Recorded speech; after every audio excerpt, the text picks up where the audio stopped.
Mahindra CIE Q3 CY21 earnings conference call hosted by ICICI Securities Limited. As a reminder, all participant lines will be in listen-only mode, and there will be an opportunity for you to ask questions after the presentation concludes. Should you need assistance during the conference call, please signal an operator by pressing star, then 0 on your touchtone phone. Please note that this conference is being recorded. I now hand the conference over to Mr. Nishant Vas from ICICI Securities Limited. Thank you, and over to you, sir. Thanks, Stephen. Good evening, everyone in India, and good day, everyone in the rest of the world. Thanks for joining us today for this call. From the management side, today we are represented by Mr. Ander Alvarez, the CEO, Mr. K. J. Prakash, the CFO, Mr. Vikas Sinha, Senior VP Strategy, Mr. Oroy Lafont, the Chief Business Controller, and Mr. Swapnil Sodagar, DGM Strategy. Now I'd like to hand over the call to the management for their initial remarks. Over to you, Vikas. Good evening, everyone, and good afternoon to those who are joining from Europe. I welcome you all on this call, as also Ander our CEO. I hope and wish that all your loved ones are taking care and are safe. Thank you for attending the call, despite such a late starting time for Asian investors. But this was necessitated due to the markets being closed tomorrow in India because of the Dussehra. Q3 C21 began on an optimistic note, which was reflected in our previous results call. India had quickly recovered from an eviscerating second wave of the pandemic in Q2 C21, while Europe was well placed with a fast-paced vaccination program.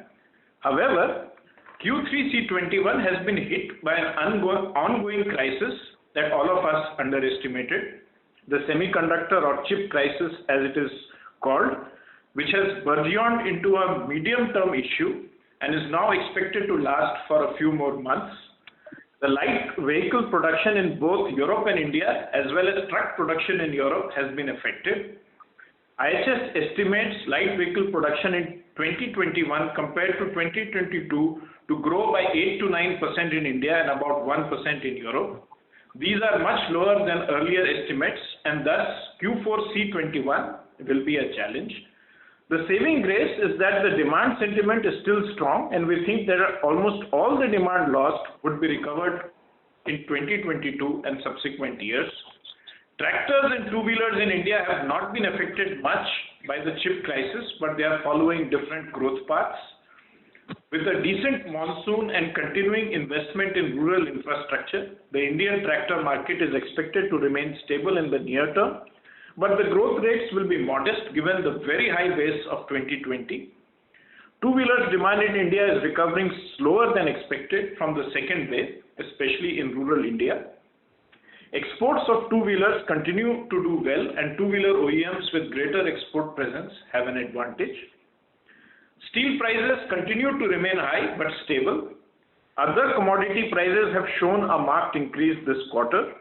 On top of this, we are now possibly looking at an evolving power crisis in India due to coal shortage and an increase in energy price in Europe.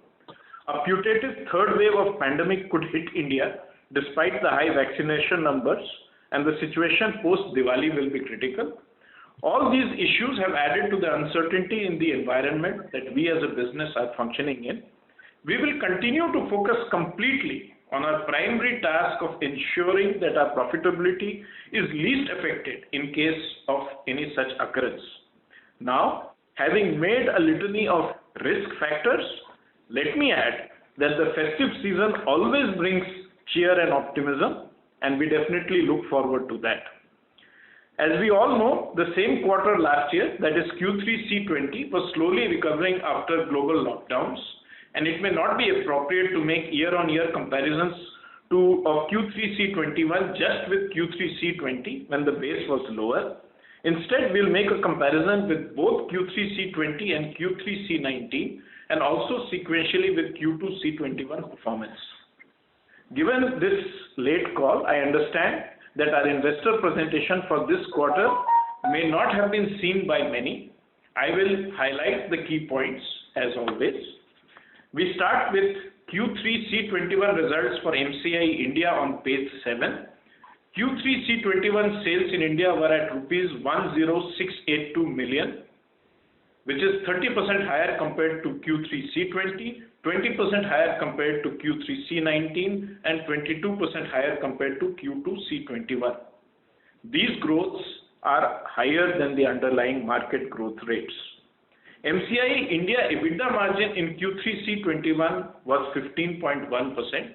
This was higher than the 13.6% achieved in Q3 C20 or the 13.1% in Q3 C19 or the 13.9% in Q2 C21. The twin focus in India on growth and operational improvement that we have spoken about in the last few calls is working. On page 8, we have the Q3 C21 results for MCI Europe. Sales were at rupees 9,119 million, plus 11% versus Q3 C20 and a negative of 2% versus Q3 C19, but better than the underlying market. There is a sequential seasonal drop in Q3 sales compared to Q2, but Q2 in Europe, but as we know, that's because of the August holidays. Accordingly, Q3 C21 sales was 15% lower than Q2 C21. This is similar to the drop of 17% sequentially between Q3 C19 and Q2 C19 sales. So that is nothing out of the ordinary that you see in the sequential drop there. MCI Europe EBITDA margin in Q3 C21 was 12.5%. This is versus 9.9% in Q3 C20 and 11.5% in Q3 C19. The improved profitability year on year is evidence of the fact that the restructuring actions taken last year have worked well. The margin is lower sequentially than Q2 C21, but that is attributable to the seasonal drop in sales explained above. And now if we go to page 9, we'll see the consolidated Q3 C21 results, which are a combination of India and Europe results. Q3 C21 sales were rupees 19,801 million, plus 21% versus Q3 C20, plus 11% versus Q3 C19, and plus 2% versus Q2 C21, even sequentially also higher. Consolidated EBITDA margin of 13.9% was higher than the 11.8% in Q3 C20 and 12.2% in Q3 C19. Consolidated EBIT in Q3 C21 was rupees 1924 million at 9.7%, which is significantly higher than the rupees 1080 million at 6.6% achieved in Q3 C20, as also the rupees 1396 million at 7.8% achieved in Q3 C19. While not comparable due to the seasonal drop, even then the Q3 C21 EBIT was even higher than the rupees 1828 million at 9.4% achieved in Q2 C21. Similarly, consolidated EBT in Q3 C21 was rupees 1790 million at 9%, which is higher than the rupees 937 million at 5.7% in Q3 C20 or the rupees 1198 million at 6.7% in Q3 C19 or the rupees 1698 million at 8.7% in Q2 C21. On page 11, we have the 9-month C21 results for MCI India. Sales was rupees 29,904 million, EBITDA 14.9%, EBIT 10.4%, and EBT 9.8%. On page 12, we have the 9-month C21 MCI Europe results. Sales was rupees 30,164 million, EBITDA 13.5%, EBIT 9.4%, and EBT 8.6%. On page 13, we present the consolidated 9-month C21 results of MCIE.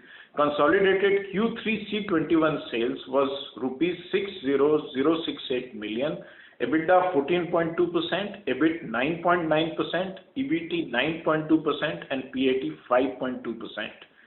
Each of these numbers is higher than the corresponding figure in the pre-pandemic 9-month C19. Let me emphasize that these results have been achieved despite the headwinds around the reduction in demand due to the chip crisis, increase in price of steel and other inputs like logistics and power, and the continuing overhang of the pandemic. This shows the resilience that MCIE has exhibited during trying times. Regarding electric vehicles, we are happy to report that we have made progress in developing business in this area. Metal Castello has received a large size order of euro 20 million per annum from a US-based transmission supplier to electric vehicle OEMs. In India, we have received similar orders for transmission and driveline parts for both four-wheeler and two-wheelers at Belfort. We will continue our strident efforts in this direction. Please appreciate that we are unable to say more given customer sensitivity. In conclusion, we would like to state that despite functioning in an uncertain and rapidly evolving environment, MCIE has continued its stated path of growth and improving profitability. We look forward optimistically to the normalization of semiconductor supply, which will be the key factor for the market recovery in next quarters. We wish everyone on the call happy Dussehra, happy Vijayadashmi, happy Bijoya. May the festival spirit uplift our industry. And now we proceed to Q&A. Thank you very much. We will now begin the question and answer session. Anyone who wishes to ask a question may press star and one on the touchtone telephone. If you wish to remove yourself from the question queue, you may press star and two. Participants are requested to use handsets while asking a question. Ladies and gentlemen, we will wait for a moment while the question queue assembles.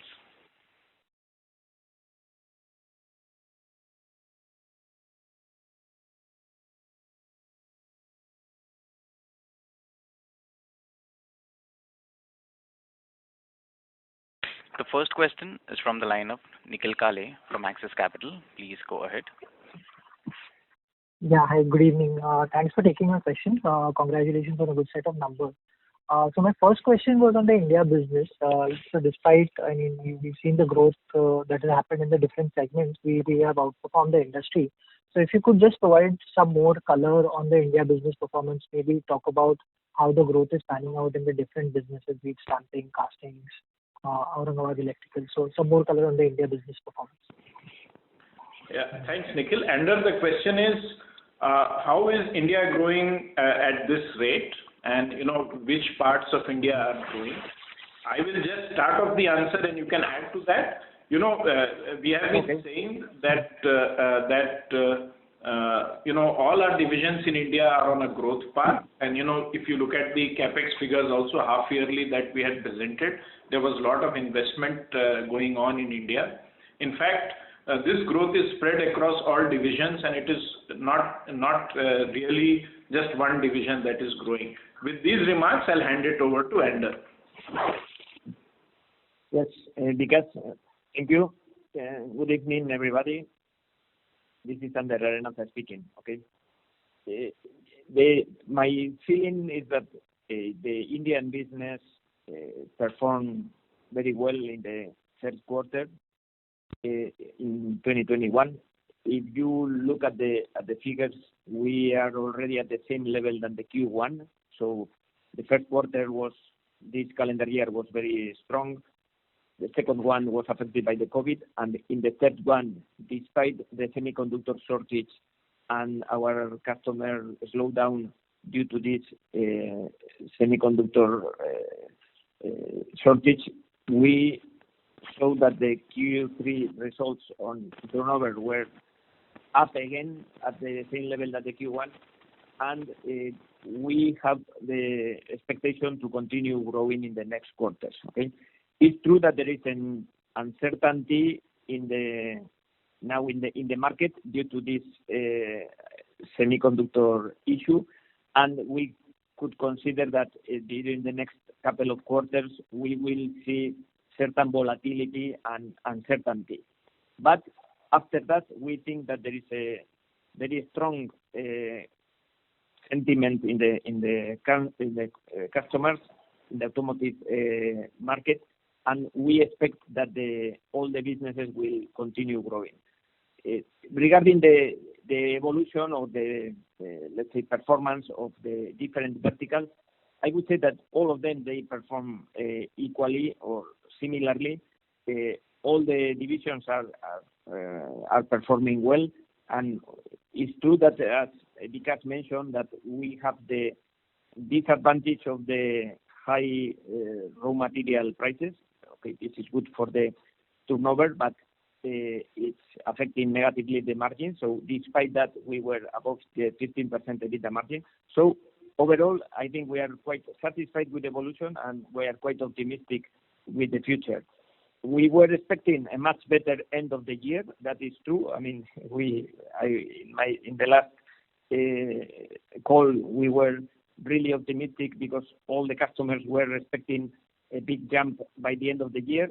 Unfortunately, due to the semiconductor shortage, this jump didn't happen, and okay, the sales and the turnover will be a little bit lower than expected, but this jump is still coming. So we think that perhaps it will have a delay of 4, 6, 8 months, but the positive trend will continue. I hope I answered your comment, your question. Yeah, Nikhil, back to you. Yeah. And then secondly, just on the metal Castello front, how are you seeing growth over there? I think that segment was benefiting from a strong pickup in demand in North America. So what's the situation over there? What has the growth been in this quarter for metal Castello? Yeah, Anders, the question is about metal Castello. Is metal Castello benefiting from the increase in demand in North America? Yeah, absolutely. I would say that the metal Castello is doing really, really well in this calendar year. You know that we had a very poor year, especially starting mid of 2019 when the decline started, and in 2020 we had a very weak year. But after that, after the elections in the USA passed and the COVID is also over, I would say that in the demand from our American customers in metal Castello is very, very high, is very strong, and we are delivering a lot. In fact, we are adding also additional capacity, and we are investing to be able to cope with the high demand. So yes, in this moment we are close to the 2019 figures, and probably we will end the year very, very strongly. So the evolution of metal Castello is very positive in the sense. Great, thanks. And just one last question on the number side. So if I just look at the employee costs, I think for the last 2 quarters we were around 3.6 billion on a consolidated basis, whereas this quarter it's declined to around 3.2 billion. So any one-offs there, or is this like the sustainable number that we should be looking at going forward on a quarterly basis? Jayaprakash, JP? I think you have to look at it from the fact that August was a closure period in Europe, so you cannot take only this quarter number as a... Okay, thanks. Thanks, Nikhil. The next question is from the line of Bharat Sheth from Quest Investment. Please go ahead. Hi, thanks.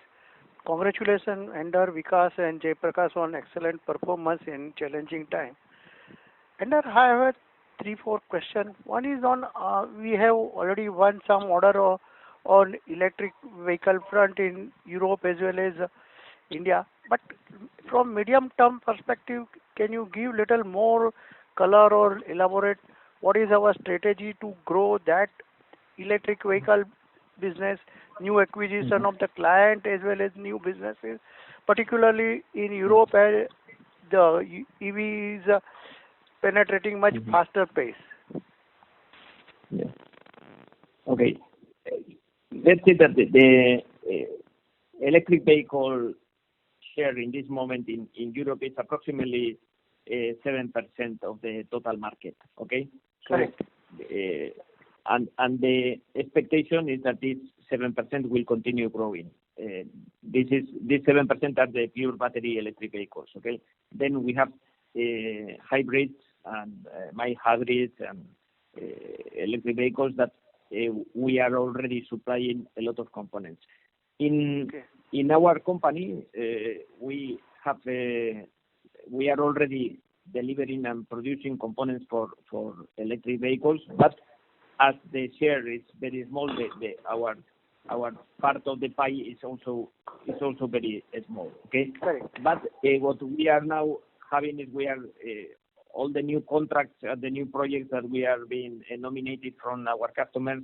Most of them they are hybrid or electric vehicles. Okay, so this is a trend that is in Europe is very clear, and we will be in that. We will continue with that trend, and we will probably increase our percentage of components for electric vehicles in the next years. And this is a fact.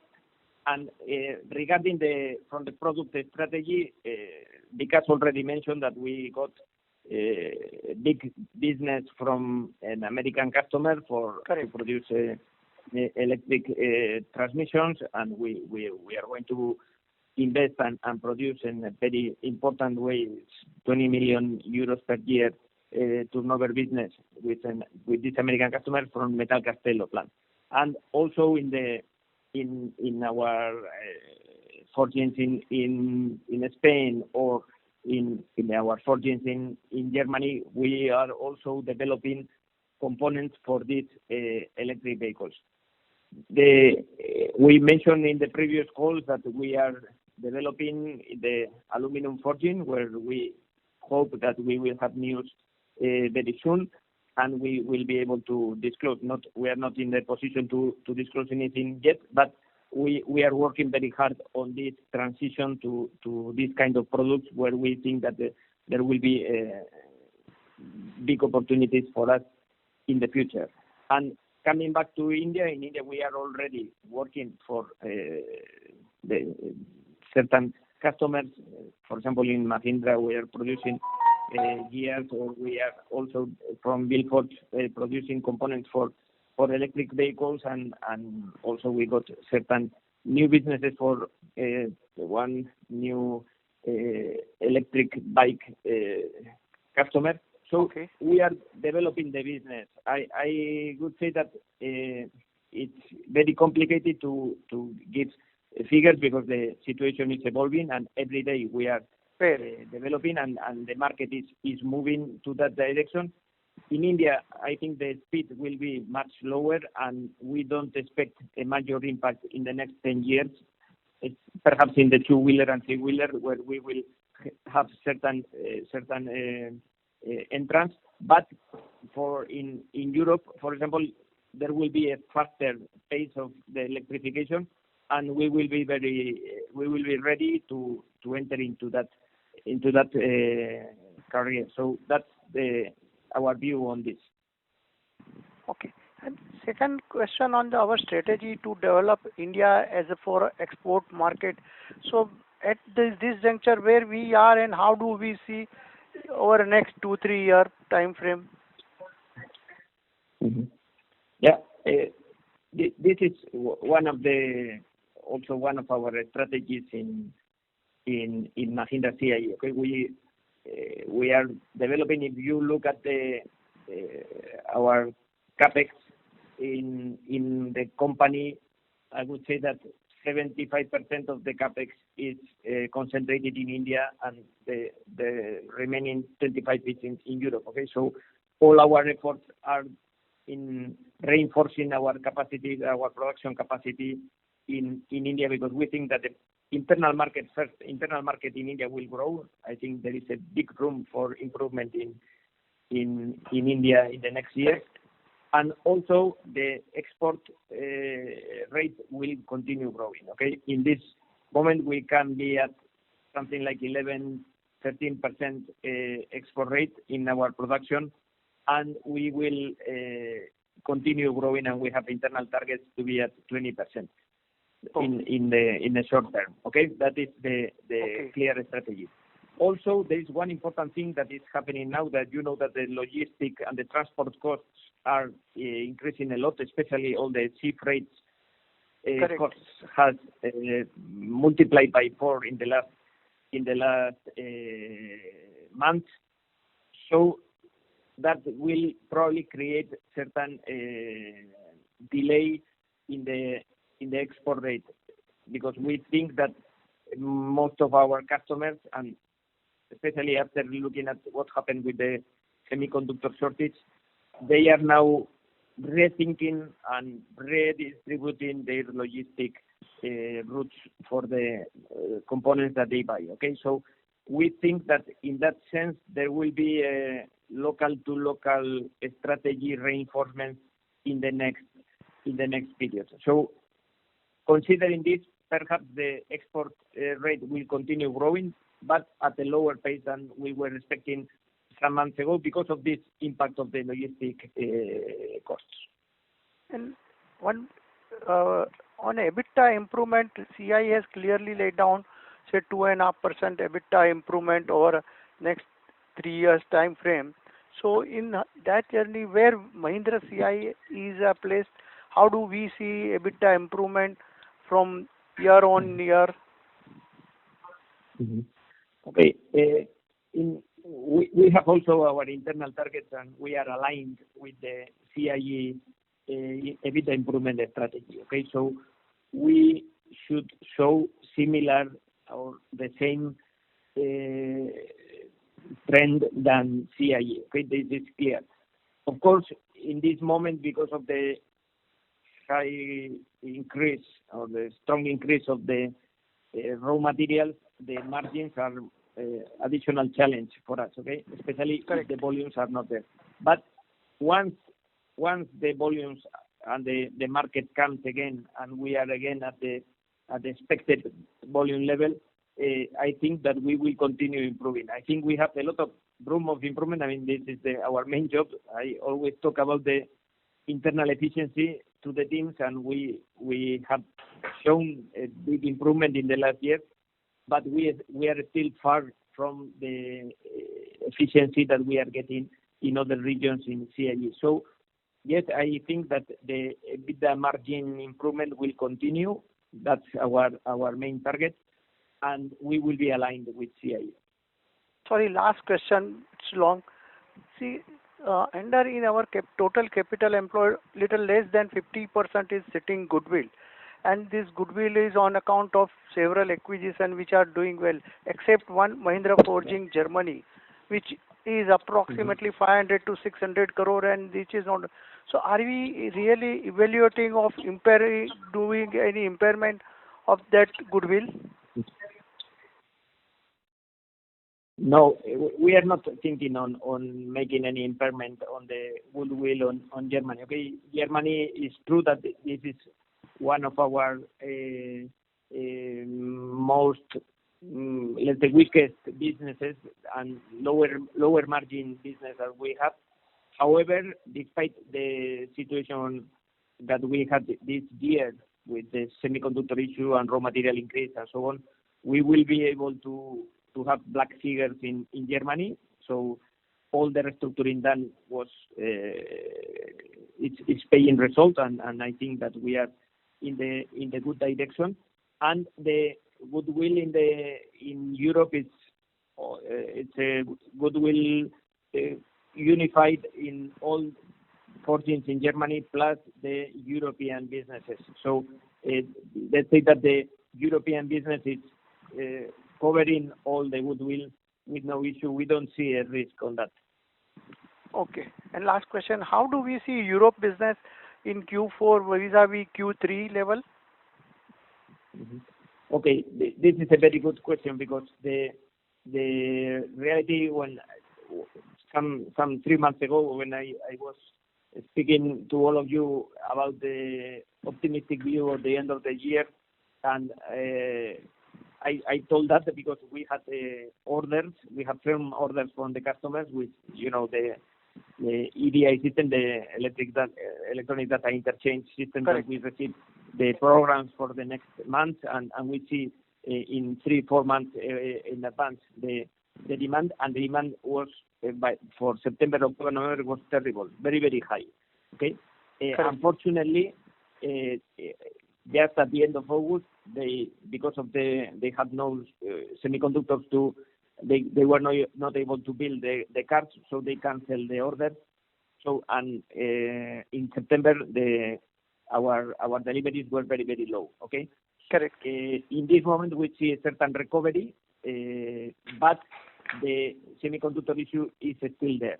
So what we think is that the Q4 will be similar to Q3, something like that. I mean, that's the expectation. I mean, it's still weak, and the recovery will come in 2022. Okay, we hope that it will be Q1 22 or Q2. Okay, that's the expectation. So we see a challenging Q4, and then probably we will see a promising calendar year 2022. Okay, thank you and all the best. I have a question. I will come back in a queue. Thank you. Thank you very much. Thank you to you. A reminder to the participants, anyone who wishes to ask a question may press star and one. Before we take the next question, a reminder to the participants, please limit your questions to 2 per participant. Should you have any follow-up, may we request you to rejoin the queue, please. The next question is from the line of Nikhil Parekh from the Mohara Investment Managers. Please go ahead. Thank you so much for the opportunity. Sir, if you could just share what is the constant currency growth for the Europe division? JP, growth in Europe in euro terms in Q3? I don't know. All right, You want the number in euro terms? Yes. Yes, one.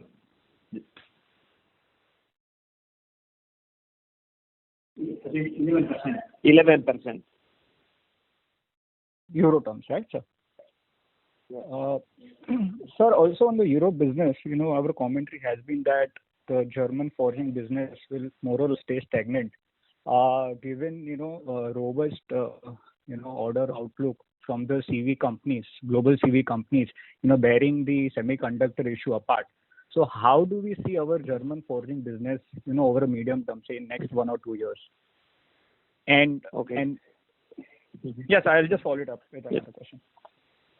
Yeah. No, you know that we were expecting a decline in our German business, but as you said, as the commercial vehicle market, we expect that will perform well in the next 2022 and 2023, because we see the cycle will continue strong for the commercial vehicles.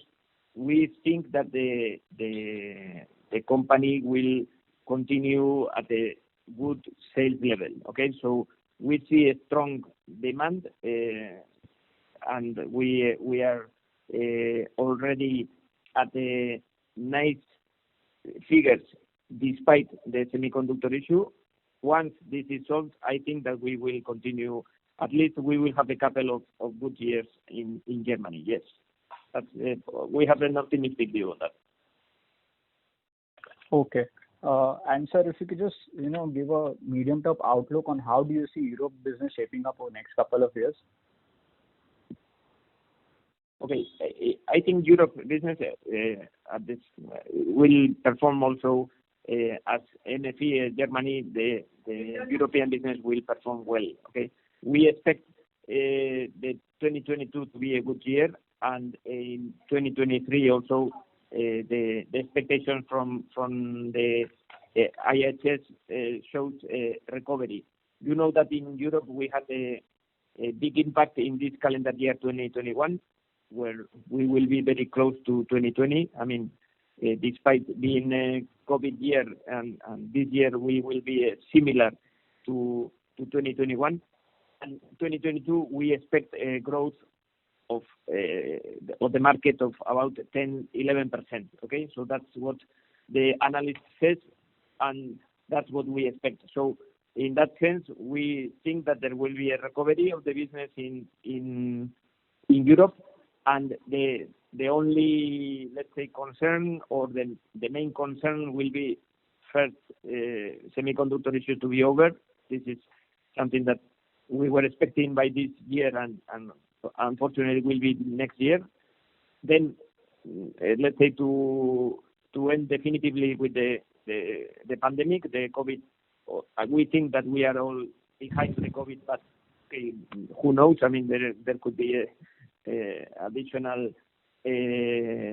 impacts that are not forecasted. But okay, let's see. We think that in Europe now, approximately 80% of the people is vaccinated with the 2 doses, so the risk is very low. So we are optimistic also on that.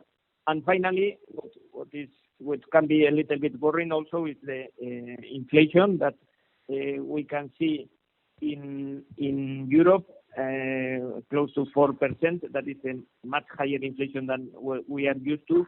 So that could create certain difficulties, especially energy impacts on the industry or labor increases. Those are the main issues, but overall we think that the volumes will be okay, and we will be able to manage this new scenario. Okay. So, and so one last question, if you can just share revenue number from our Bill Forge unit and aluminum forging division, if possible, for the quarter and for 9 months. Yes. Like Bill Forge is now a vertical of MCIE, so so we'll have to look at it. We don't look at it separately at this point of time. AEL, of course, is a subsidiary, so that is yeah. So JP on AEL maybe, but Bill Forge is now part of MCIE. Yes, AEL is approximately 2.4 billion rupees, and that is the size of the AEL in the Q3, and Bill Forge is similar. Sir, if I can just repeat the number, 2.4 billion you mentioned for 9 months. That's right. Yes. For 3 months. For 3 months. For the last quarter. Okay. So AEL and Bill Forge number is the same. Roughly in the same range, of course. Okay. In the same range. Yes. All right. Thank you so much for answering my question, sir. Right. Thank you. In 9 months, it's about 7 billion.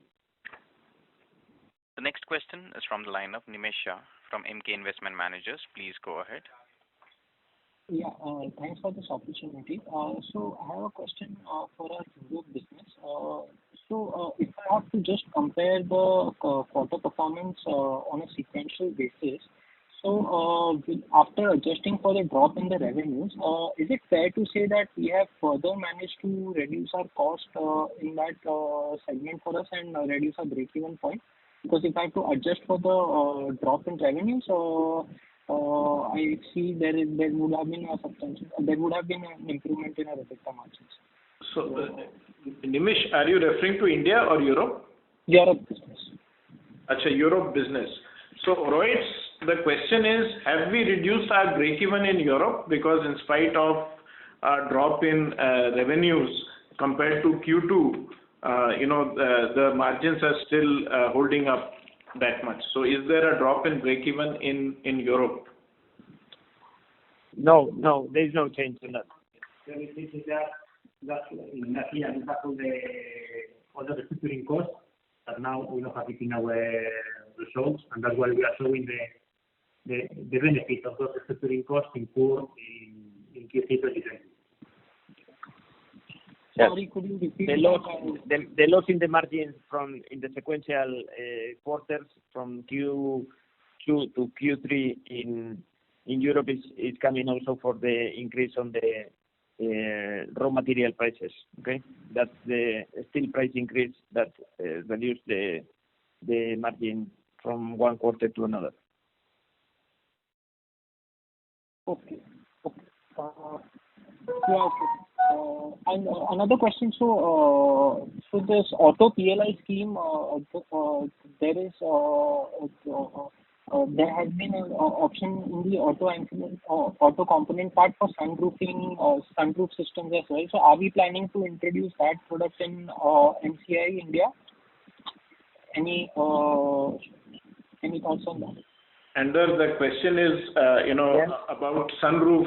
Are we introducing sunroof in India through our sister company?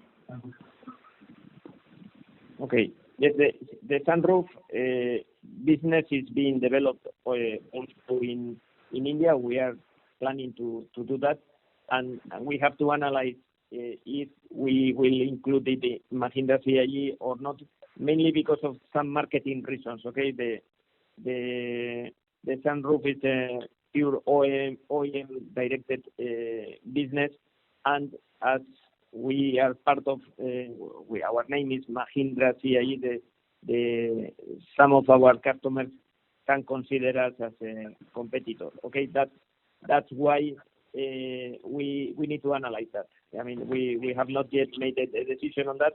It's just some marketing issues or analysis that we need to develop, and we will decide.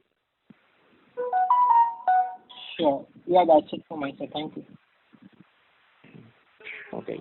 Thank you. The next question is from the line of Nitin Dharmawat from Aurum Capital. Please go ahead.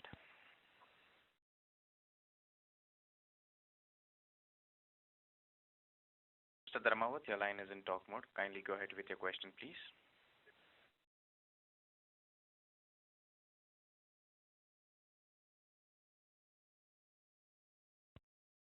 As there is no response from the current participant, we move to the next question from the line of Nagendra from GrowthX Capital. Please go ahead.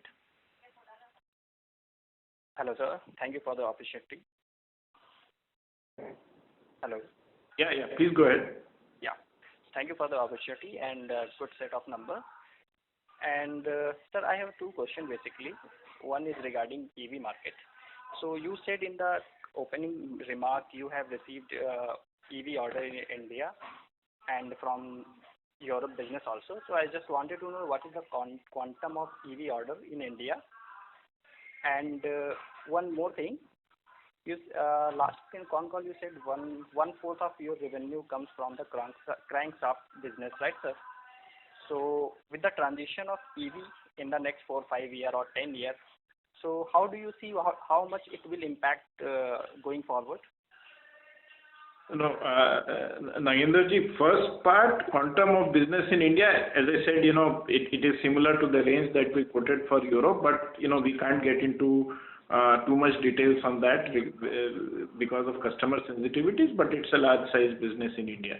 The second question is 1/4 dependence on engine related products and not necessarily crankshaft. Crankshaft is only one part of that. So it is not entirely crankshaft. It is lower in India, a little higher in Europe, but more or less in the range of 20 to 25%. Of course, as the transition to EVs happen, obviously these revenues will be affected, and that's the reason why we are, whatever we have been doing in the EV space is to make sure that, EV is not just a risk for us, EV is an opportunity. So that's the reason why we are looking at it. So, as EVs will come into the picture, engine parts related to IC engine vehicles will become lesser and lesser. Obviously, they will not become 100% in 1 year, but they will become lesser and lesser. But they will be replaced by other EV parts, and we will continue to get business in those areas. As we are saying, we are working very, very hard on EV related stuff. As Anders pointed out, a lot of our new RFQs in the area in Europe is actually on EV vehicles that we are discussing. So yes, it will be affected, but as I said, it is a transition, and we'll be able to transition we should be able to transition. So we are very confident about that. So I think last time you shared you were entering into aluminium forging, so that would be a much more focus going forward, sir? Yes, Anders just pointed out, a few minutes back that in Spain and Germany, both, we are looking at converting some of our products into aluminium forged products, and that is what we are developing. And as and when, that market becomes bigger, obviously we will participate in that market. So one last question, sir. Is there any company facing issue with the price rise of coal and electricity issues? Does company have any impact on this scenario?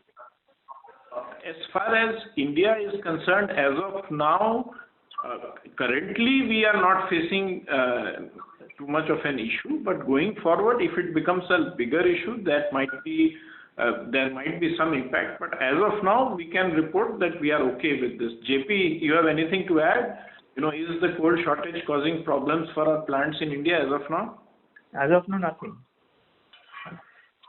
Okay. Okay. Okay. Thank you for that. Yeah, thanks. Thank you. A reminder to the participants, anyone who wishes to ask a question may press star and one on their touchtone telephone. The next question is from the line of Ankit Merchant from Quest Investment. Please go ahead. Yeah. Yeah. Am I audible? Yes, please, Ankit, go ahead. Yes. Yes. So my question is related more towards the strategy perspective. Is that the CIE Global derives close to 23% from the roofing systems, and then from interior also it derives. So I understand we won't be entering those business in Europe, but in India, can we enter those particular business lines in India going ahead? No, as far as roof system is concerned, Ander just answered a few minutes back that yes, CIE as a group is evaluating India for roof systems, and a decision will be taken in some time. So let's wait for that analysis to be over. Yeah. Okay. And even the plastic systems, right? The plastic interiors which we plastics is one area where we have talked about both, especially inorganically, we have talked about in the past that we would definitely would like to look at that area. But then, in inorganic strategy, if, like we have to see if there is something that matches, our strategy, only then we will do. So yes, both the areas we are looking at, but let's see what happens. Sure. My second question is related to the capex guidance. So you have been guiding close to 450 crores in this year. How much have we spent in CY21, and in CY22? Have you decided how much we would be spending? Okay. In CY21, we are about 4 billion rupees already, as we have invested importantly in the last months, especially in our new subsidiary CIE Hosur, with the expansion of the gear business, and also in Bilfors in Mexico. Okay, so overall, approximately we are at 4 billion rupees already in this year, and we will end slightly above that figure in 2021. And for the next year, in this moment, we expect it to continue the same trend. We consider that our capex will be approximately 5% of our turnover, 5 to 5.5 in that range. Okay. And just one last question related to the tax rate. Are we seeing any change for 21 or 22? Any change in the tax rate? I'll take that. We've been saying we will be around 25%. That's where we will be at console level. Okay, thank you so much. Yes, thanks. Thank you. The next question is from the line of Nishant Vas from ICICI Securities. Please go ahead. Yeah, hi. Thanks for the opportunity. So, first question, I understand you're not, due to customer confidentiality, not talking about EV size and names. But can you tell us about how the EV order experience is in terms of both product development, because I presume some of these parts were completely new for Metal Castello as well as the India Bilfors entity. So how has that how that experience of product development cycle has been? What is the customer feedback like with your product? Are you competing with existing vendors on new programs, or you are on completely new programs for them? So what is the structure like in terms of the experience curve for product development, and what are the learnings from it, and how can you populate it for other products? The second side is from a GVA standpoint, how do the EV products stack up vis-a-vis, let's say, the engine parts that you were doing specifically? So how does the GVA stack up today? Those are my first questions. Under two specific questions with respect to EV parts, especially the Metal Castello order that we are talking about. How has been the experience of product development in the EV space? What has been the feedback from customers on the product development? And who are we competing against? What kind of competitors are we experiencing in that space? And last question, are the gross value add, so I assume margins, are the margins in this area same as what we experience in our traditional products, or are they different? Yeah. Okay. The margins on the EV products are similar to the rest of the products. Okay, so there is no big difference on that.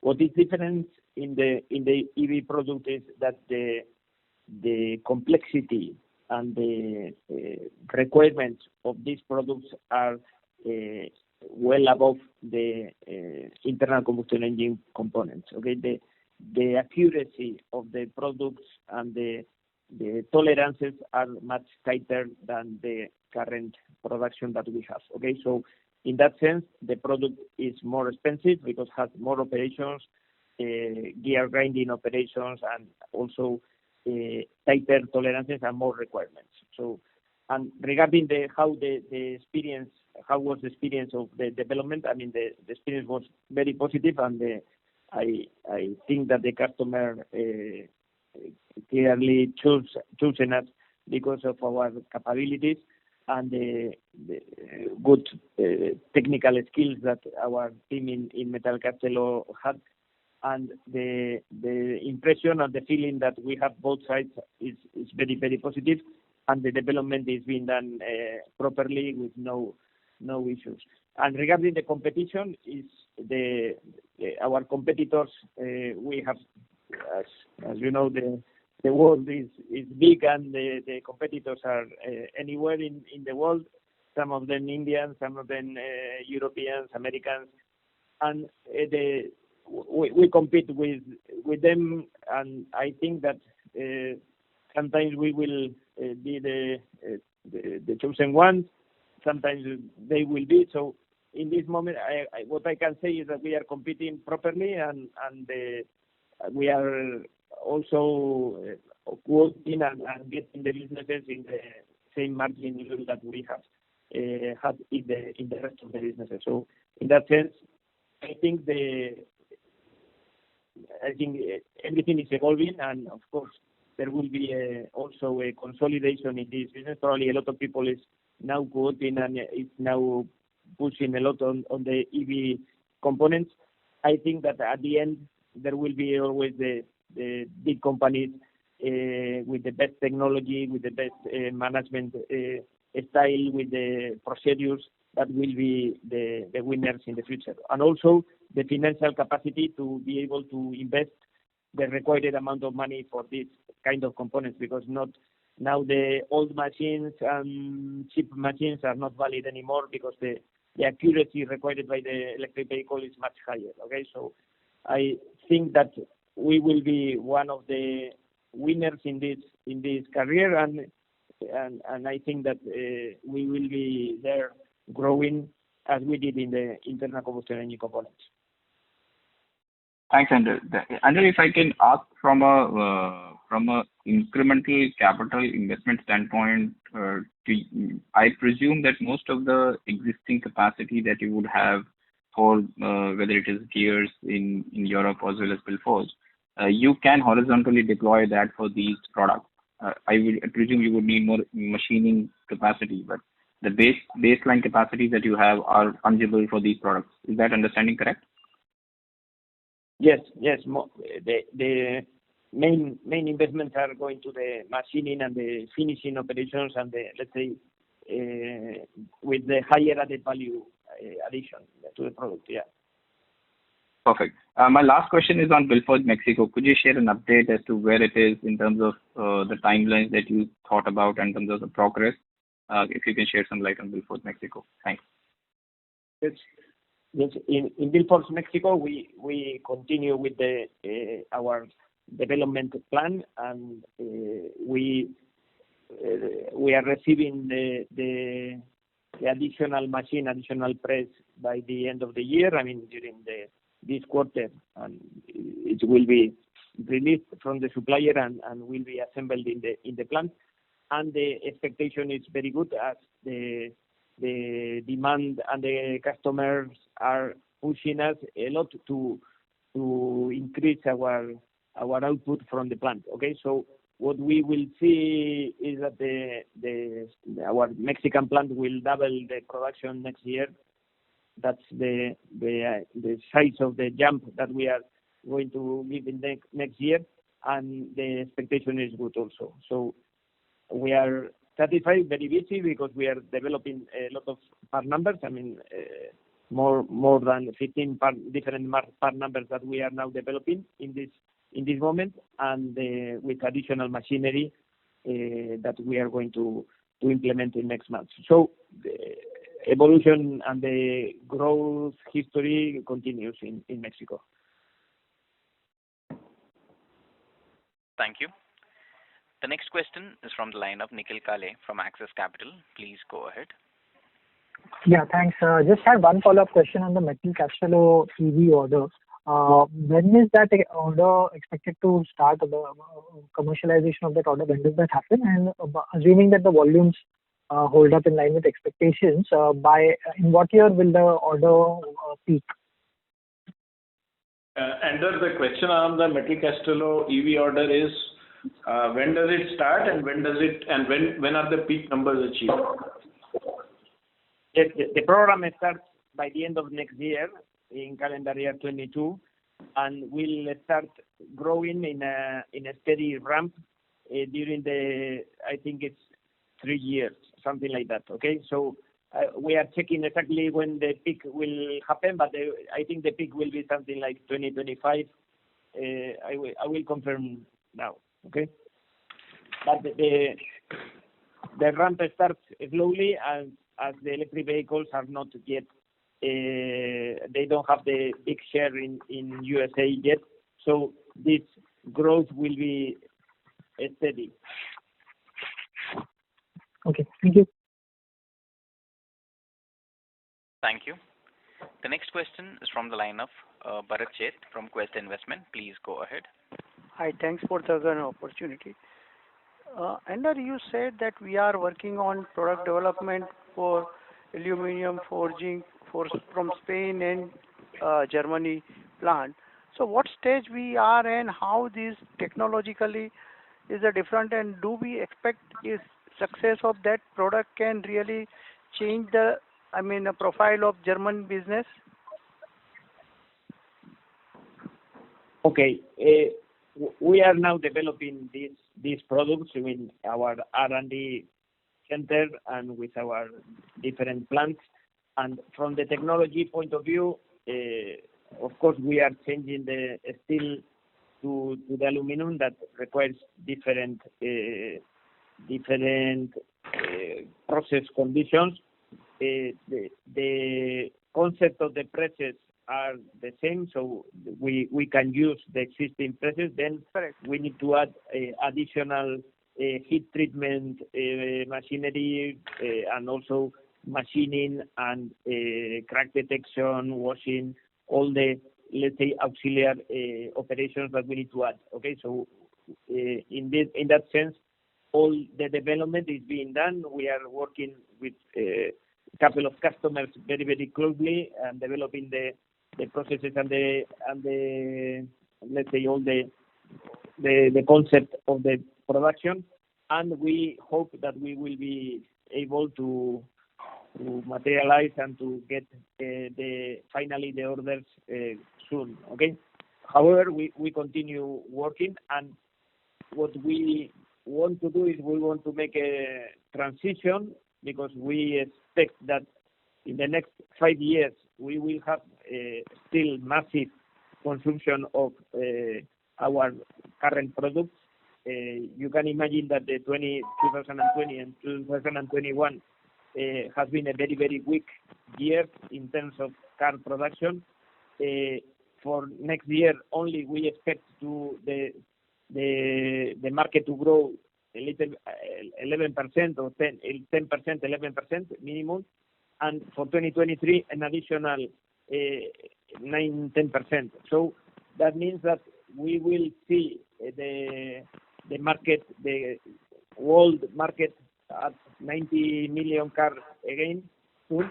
So we think that there will be plenty of crankshafts and engines to be built in the next years. Okay, so what we want and our idea is to start entering into these aluminum forgings where we can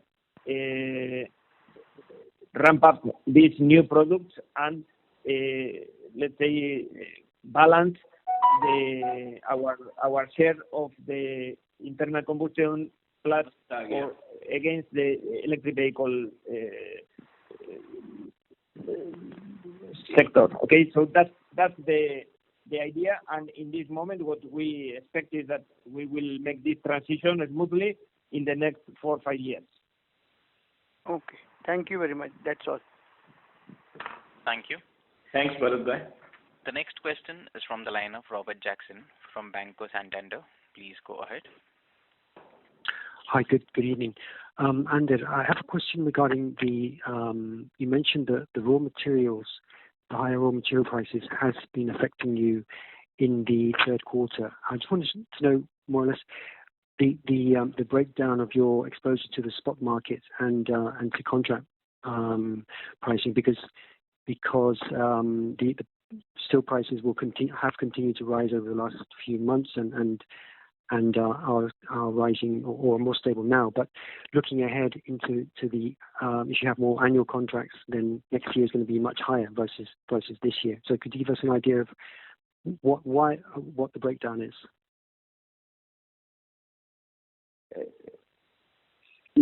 Can you help me? I mean, I didn't catch properly the question. Yeah, Robert, we couldn't catch. The question is in terms of raw material. You were bifurcating raw material prices into two effects. Yeah. What were those? The question is your steel exposure. You buy steel on the spot market and you buy steel on annual contracts. Okay. So I just wanted to know how much of that exposure is to spot, which would have been affecting your third quarter or second quarter and third quarter results, because they're exposed to spot. But if they're annual contracts, they wouldn't have been affecting you this yet so far. They're going to affect you next year. Yeah.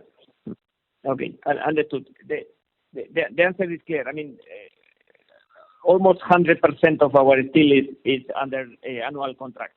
Okay.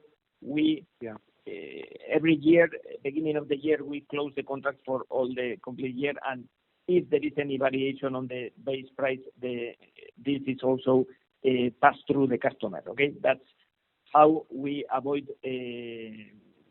being impacted negatively if something changes in the market. So in that sense, the base price, steel base price, is contracted annually from our purchasing teams. Okay, so then there is the second concept of the steel price, that is the surcharge, scrap surcharge, and this is variable. This is fluctuating every month, and we have a system to let's say apply this surcharge every 3 months to the customer. So we calculate the average of the previous 3 months, and we apply this in the following 3 months.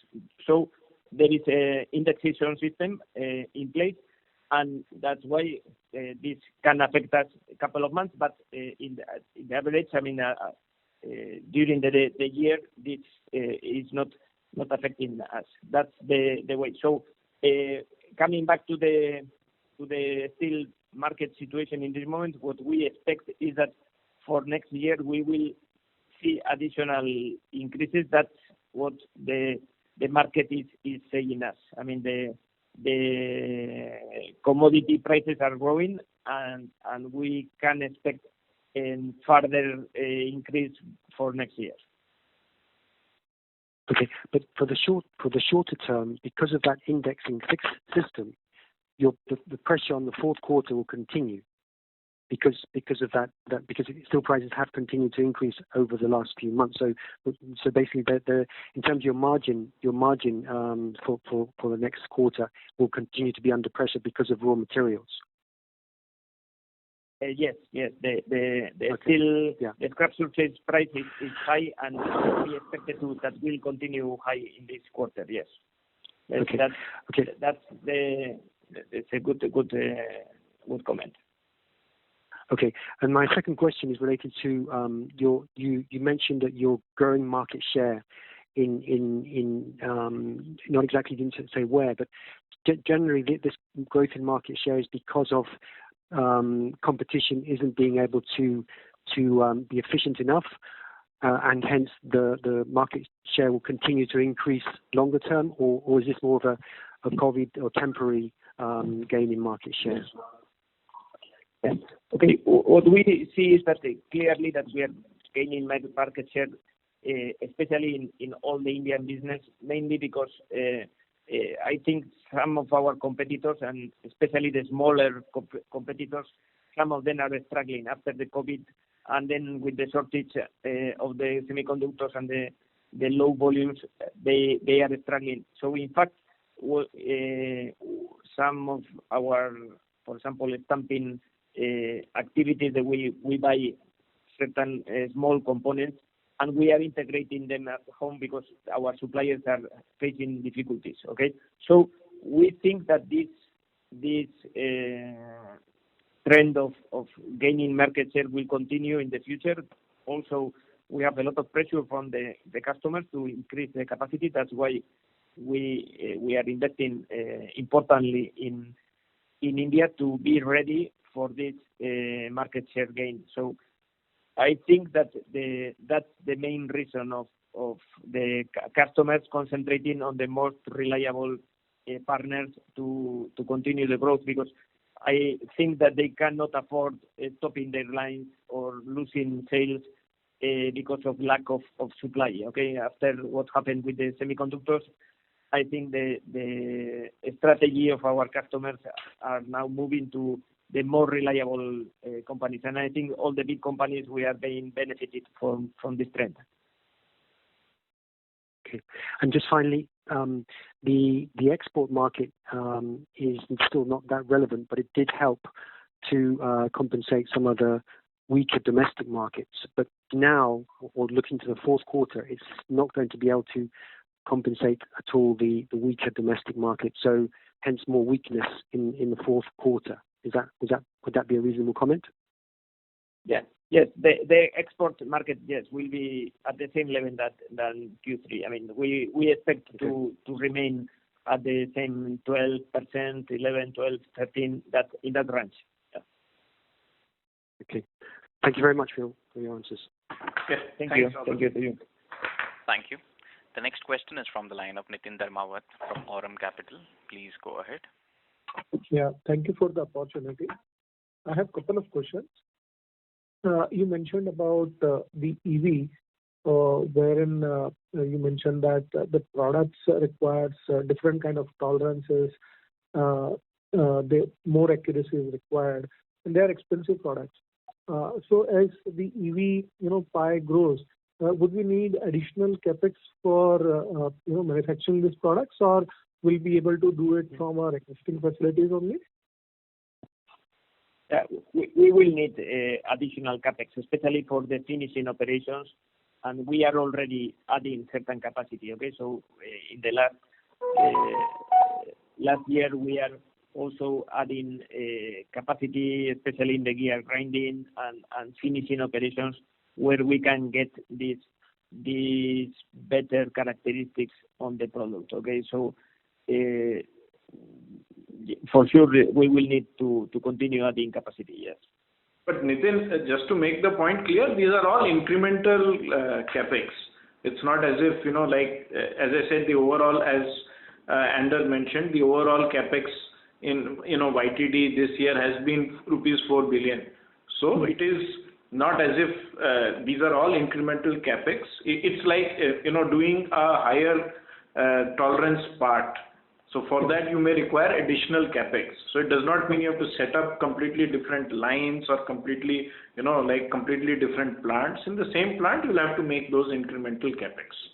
Absolutely, I understand. The second point with respect to EV only, we mentioned that we have got some good traction now, especially in US market, and still they are size-wise they are small. So if I look at it from 3 years perspective or maybe 5 years perspective, where do you see the revenue percentage going, revenue contribution coming in from EV of the total pie for Mahindra CIE? You must be having some estimates, and based on that you must be taking certain action. So just wanted to understand your perspective on that. Yeah. What we think is that it will be different in Europe and in India. Okay. What we think is that in India, in 4 or 5 years, there will be the share of the electric vehicle will be very small yet. So the share that we will have will be small also. So we will be aligned with the market, and if the market goes to 4%, we expect to be at 4% in 4 or 5 years, no more than that. In Europe, we also expect to go aligned with the market, and as in Europe with the pace and the will be faster than in India.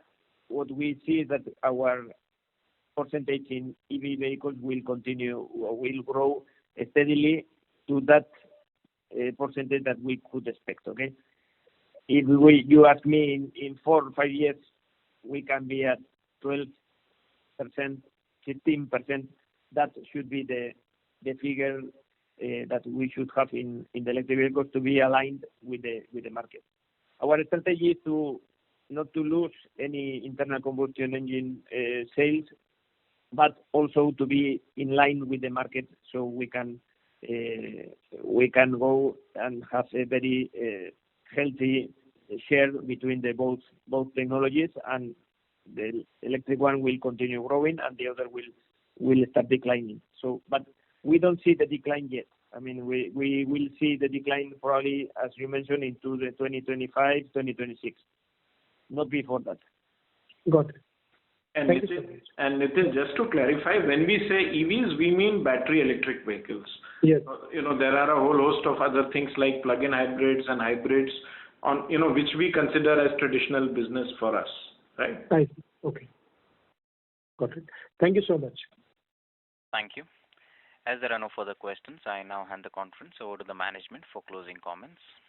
Yeah, thanks. And with that, thank you very much for this late hour, and I'll hand it over to Ender for his closing remarks. Yes.